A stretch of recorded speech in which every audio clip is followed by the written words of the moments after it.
के 2 बच्चे हैं, वो एक को अपनी पूरी दौलत दे सकता है, कोई रोक टोक नहीं है। वो कहेगा नहीं मैं घर के बच्चों को नहीं दूंगा, मोहल्ले के गरीब को दे दूंगा, वो भी कोई रोक टोक नहीं है। वहां पर आपको बच्चों की फिक्र नहीं है। जब मैं अपनी प्रॉपर्टी को अल्लाह को मालिक बनाकर दे रहा हूं, आप कह रहे बच्चों की फिक्र नहीं है। इतनी मोहब्बत आप बिल्किस बानो से दिखा देते तो आपके लिए दुआएं देती आपके लिए। तो सर आप दूसरी बात आप देख लीजिए सर, आखिरी बात कहकर मैं अपनी बात को मुकम्मल कर रहा हूं सर। नहीं खैर मैं मुकम्मल कर रहा हूं। स्पीकर साहब बहुत टाइम दे दिए। सर आप देखिए, इसमें अमित शाह साहब बोले कि इतनी प्रॉपर्टीज का कब्जा हुआ, चोरी हुई, ये हुआ। सर क्लास 2652A सेक्शन, अगर कोई प्रॉपर्टी बेचता है 2 साल की सजा थी, आपने क्या कर दिया, उसको 6 महीने कर दिया। नॉन अवेलेबल था, आपने अवेलेबल कर दिया। सेक्शन 40 की बात करते हैं।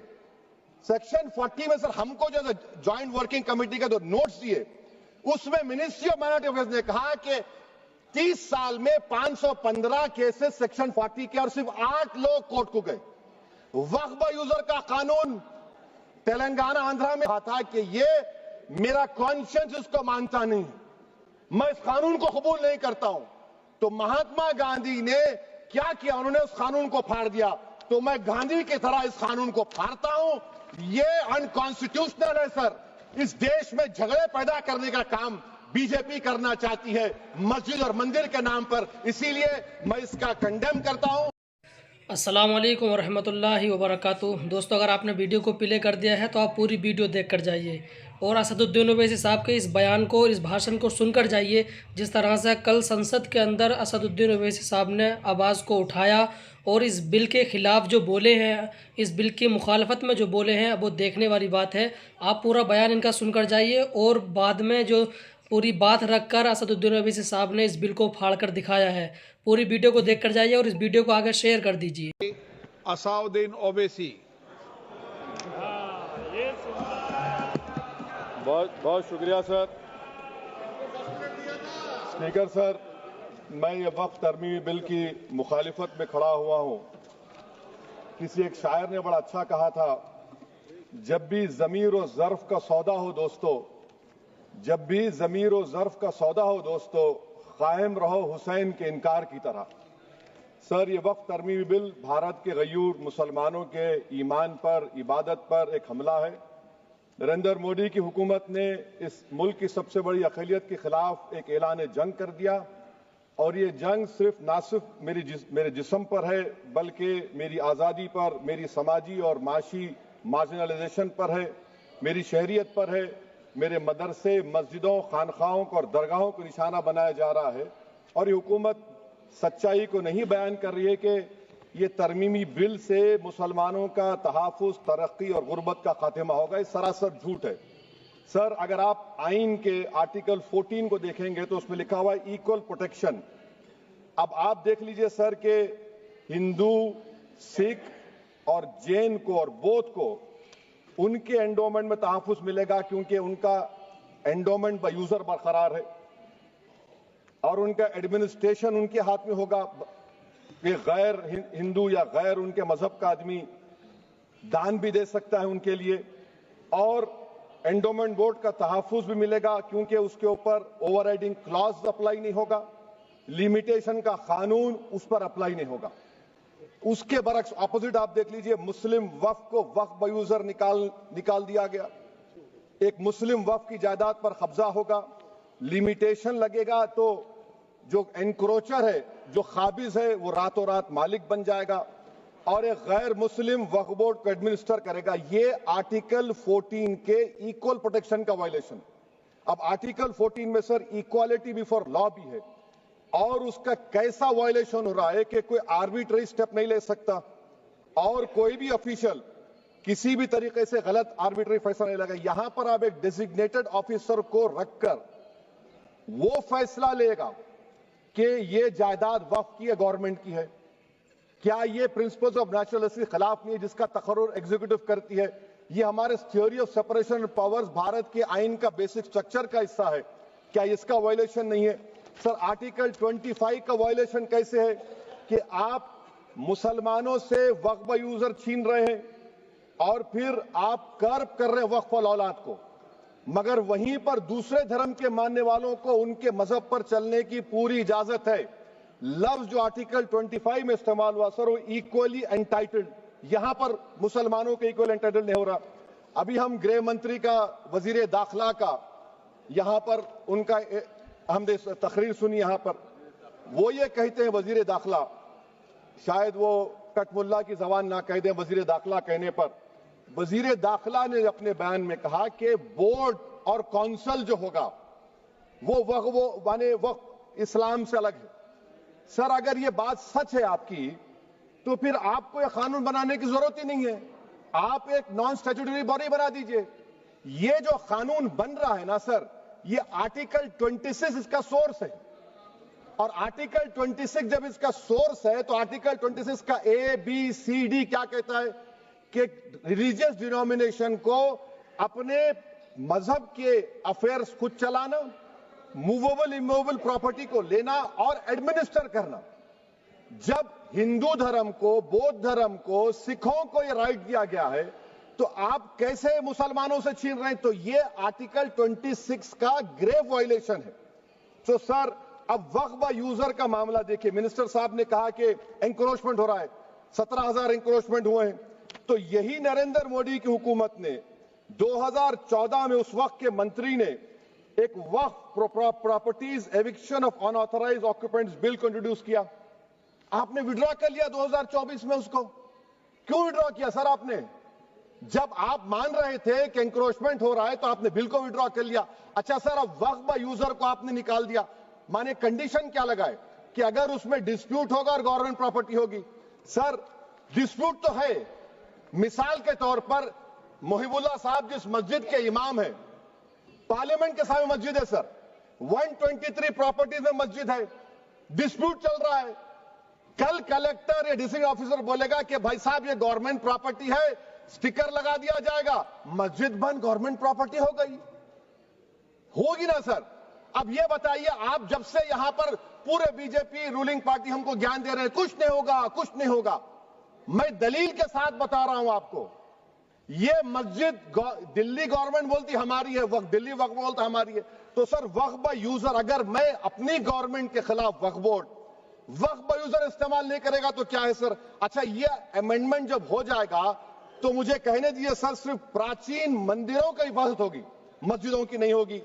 अब सर आप आ जाइए, अगर डिस्प्यूट मेरा एंशिएंट मॉन्यूमेंट से वक्फ का, एक मिसाल दे रहा हूं, दिल्ली में 172 वक्फ प्रॉपर्टीज ASI कंट्रोल में है, मैं तो हार ही गया वो, क्योंकि मेरे पास डॉक्यूमेंट नहीं है। आप कह रहे हैं कि डॉक्यूमेंट चढ़ाओ। अगर मेरा गवर्नमेंट से डिस्प्यूट चल रहा है, मैं तो क्लेम ही नहीं कर सकता, क्योंकि आप जज बनेंगे, आप ही फैसला करेंगे, और जब तक आप फैसला नहीं करते वो वक्फ की प्रॉपर्टी नहीं होगी। वो प्रोविजन डाल दिया आपने। अच्छा, अगर मेरा डिस्प्यूट एनक्रोचर से होगा सर, तो एनक्रोचर में तो आपने तो 107 को डिलीट कर दिया, आप रातों रात खाबिज को, एनक्रोचर को मालिक बना रहे हैं। सर मैं ये पूछना चाहता हूं आपके जरिए हुकूमत से, एक मुंबई में एक बहुत बड़े दौलतमंद है, खोजा बरादरी का यतीम खाना था, उन्होंने 2004 या 5 में 22 करोड़ में खरीद लिया। वो केस सुप्रीम कोर्ट में कि आप उनको मालिक बनाना चाहती है लिमिटेशन एक्ट अप्लाई करके, हमको बताइए, हम जानना चाह रहे हैं। और सच्चर कमेटी ने सर 2007 में कहा कि दिल्ली के 123 प्रॉपर्टीज की मार्केट वैल्यू 6,000 करोड़ की। आज हम 2025 में आ गए, क्यों आप उन प्रॉपर्टीज के खिलाफ पड़े हुए? 1976 में उस वक्त के वजीर आजम इंदिरा गांधी लेटर लिखा, इसको आप दे दीजिए, मगर आप उसको मानने को तैयार नहीं है। तो सर और एक जो झूठ फैलाया जा रहा है, management empowerment efficient development.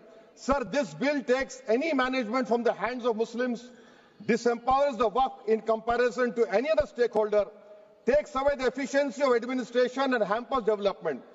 Waqf disempowerment in the name of efficiency, inefficiency is being created. The progress of development from pre-independence till today is sought to be destroyed. Sir अभी हमारे होम मिनिस्टर साहब ने फजल पुकाया case का जिक्र किया। Sir मैं आपसे गुजारिश करूंगा कि होम मिनिस्टर जरा अच्छे लोगों को रखकर इंफॉर्मेशन ले। फजल पुकाया का ऑबिटर क्या है? इट इज ऑबिटर, वो रेशो डिसेंडेंटाई नहीं है जो आपने कहा है। अच्छा सर, शेड्यूल ट्राइब के बारे में कहा, क्या शेड्यूल ट्राइब में मुसलमान नहीं होते? शेड्यूल कास्ट में नहीं होता मुसलमान? शेड्यूल ट्राइब में मुसलमान होता तो क्या आर्टिकल 25 मेरा चला गया, आर्टिकल 26 चला गया, आर्टिकल 14 चला गया, 15 चला गया, 29 चला गया? लक्षद्वीप का एक मुसलमान एमपी है, क्या उसको राइट नहीं है क्योंकि ट्राइबल है? क्या कह रहे हैं आप? इस ऐवान को क्यों गुमराह कर रहे हैं आप शेड्यूल ट्राइब के नाम पर? सर, और एक चीज जो आपको बता रहा हूं सर, अब आप जब आर्टिकल 26 से मेरा सोर्स है तो आप सेंट्रल वक्फ काउंसिल में 22 में से 10-11 आप नॉन मुस्लिम को बना सकते हैं। रिलीजन न्यूट्रल आपने कह दिया, और आप बनाएंगे। क्यों बनाएंगे आप? स्टेट वक्फ बोर्ड में 7 नॉन मुस्लिम होंगे और 4 मुसलमान। क्यों होंगे? क्योंकि आप लॉ में 95 में डायरेक्ट मैनेजमेंट में ले सकते हैं 5 साल के लिए। आप वक्फ यूजर को आप कलेक्ट डिस्ट्रिक्ट ऑफिसर बोलेगा ये वक्फ की प्रॉपर्टी नहीं है, तो वो वक्फ बोर्ड खामोश बैठ जाएगा, कुछ एक्शन ही नहीं लेगा क्योंकि वो आपके प्यादे हैं। अच्छा, जब आप नॉमिनेट करेंगे सर मैं मोदी गवर्नमेंट के खिलाफ नो कॉन्फिडेंस ला सकता हूं, मगर वक्फ बोर्ड का चेयरमैन जो नॉमिनेट होगा उसके खिलाफ नो कॉन्फिडेंस नहीं ला सकते हम, बिल्कुल नहीं ला सकते। क्या मजाक है बताइए आप? ये डेमोक्रेसी है? नॉमिनेट भी स्टेट गवर्नमेंट करेगी, वो अगर डिक्टेटर बन जाएगा जैसा आज भारत में हो रहा है तो वो भी नहीं हटेगा। कम से कम यहां पर तो इलेक्शन है, वहां पर तो आप 5 साल झेलते रहो उसको। अच्छा सर, अब ये जो क्लॉज 11 और क्लॉज 9 आप 16AA से देखिए, where the qualification of the members of the board has been limited only to 3 categories contained in 14(1)(c). Intention is very clear that the majority is to be packed with non-Muslims. So who will defend my interests, sir? If I cannot depend on the state waqf board, central waqf council, which are going to comprise non-Muslims, this in itself is a clear violation of Article 26, 14 and 15, sir. अच्छा sir, CO पहले 95 act में था कि word मुस्लिम, आपने गायब कर दिया उसको। अरे आखिर क्यों इतनी नफरत है आपके लफ्ज मुसलमान से?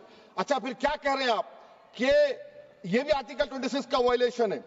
सब जितने हिंदू धर्म के प्रॉपर्टीज हैं, सिख धर्म के हैं, बौद्ध के हैं और आपके जैन के, वहां पर उन्हीं के मजहब का ऑफिसर होगा। और कहां पर नहीं होगा? वक्फ बोर्ड में। Waqf board is a pure religious institution, इसको समझने की जरूरत है। तो आप ये कर दे रहे हैं सर। अच्छा सर, आप देखिए, अब आप आ जाइए ये ट्राइब्यूनल पर। मुझे समझ में नहीं आया सर कि हमारे होम मिनिस्टर वजीर दाखिला ने क्या कह दिया कि 2013 का जो कानून है वो नहीं बनता तो हम नहीं लेके आते। मैं बड़े अदब के साथ उनसे पूछना चाह रहा हूं कि क्या उस वक्त राजनाथ सिंह साहब, अडवाणी साहब, हमारी लेट सुषमा स्वराज, ये बड़े बड़े नेता यहां बैठे थे? आपने यूनानिमस उस कानून को पास करवा दिया। कीर्ति आजाद थे उस वक्त, अब यहां बैठे हैं वो टीएमसी में। तो क्या आप गलत थे या वो गलत थे? हमको बता दीजिए, आप बता दीजिए। क्योंकि अगर अडवाणी आपके लिए बहुत बड़ा नेता है, मेरे लिए नहीं हो सकते, आपके लिए आपने पद्मश्री दिया उनको। मोहतरमा सुषमा स्वराज की जबरदस्त तकारीर का मैं कायल हूं, वो बैठकर उस 2013 को यूनानिमस पास कर दिए। मुझे कंफ्यूजन है कि क्या अमित शाह, नरेंद्र मोदी बड़े हैं या अडवाणी बड़े हैं? आपके लिए आप तय कर लीजिए। अच्छा सर, आपके tribunal sir, railway Clements tribunal, NGT tribunal, income tax, वैसे 14-15 ट्राइब्यूनल, हिंदू एंडोमेंट का ट्राइब्यूनल, सबका अपील नहीं होती, रिव्यू होता है। गृह मंत्री सरकार कह रही है कि नहीं, रोक दिए, रोक लगा। कैसे रोक लगाते हैं? रिव्यू और अपील में तो फर्क होता है ना सर। आप ही कह रहे हैं कि पूरे कोर्ट्स में बैकलॉग है और आप अपील कर रहे हैं। अच्छा सर, रिटायर्ड डिस्ट्रिक्ट जज 95 में सिटिंग डिस्ट्रिक्ट जज था, जो एडमिनिस्ट्रेटिव कंट्रोल था सीजीआई साहब, उसको निकाल दिए। अच्छा सर, अब आप अभी हमारे मंत्री साहब ने कहा trust, sir Shri Sai Baba trust 2004, वो ये कहता है जो ऑफिसर उसमें काम करता है उसको साई बाबा का डिवोटी होने चाहिए और उसको डिक्लेरेशन लिख के देना पड़ेगा।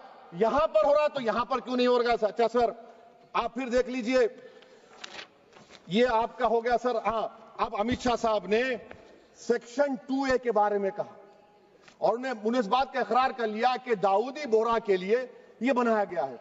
मगर मैं आपके जरिए से गवर्नमेंट से पूछना चाह रहा हूं, आपने तो उस प्रोवाइजो में दाऊदी बोहरा का नाम ही नहीं लिखा, आपने उनको भी थैंक यू कर दिया, उनका नाम क्यों नहीं लिखा आपने? और सर, और गवर्नमेंट क्या कर रही है? आप मुस्लिम समाज में जो जो जो बेकार किस्म के लोग हैं उनको एक रास्ता बना रहे हैं, एग्जिट दिखा रहे हैं कि तुम्हें वक्त से बचना है तो तुम ट्रस्ट बना लो। ये क्या कर रहे हैं सर आप? कम से कम उन दाऊदी बोरा को आप दे देते। अच्छा sir, clause 3V section 36 clause 18 देख लीजिए। Oral waqf, oral appointment has sought to be discontinued even though it is recognized practice in Islam. Muslim personal law has recognized oral waqf and 1937 Shariat Application Act. Sir आप clause 39 पर आ जाइए। 5 साल के लिए मुसलमान।